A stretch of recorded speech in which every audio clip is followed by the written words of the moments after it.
Kung kailangan yung kumonsulta sa someone professional, it could be a legal advisor, mentor, ito, justice card, someone na kitataas, the king of wands, a guardian, gawin yun. Okay, kasi sabi ko nga, baka meron kayong hindi nakikita sa buong ganap, sa buong larawan.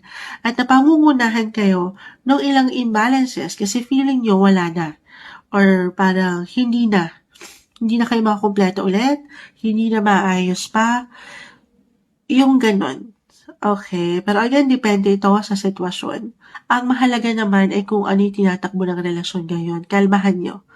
Okay? And yan, be practical. Realistic na lang muna. Okay, papa-apekto sa ilang drama-drama. Justice card, very practical yung energy. Sa relationship na walang pagkalabis, pagkakulang, or sobra.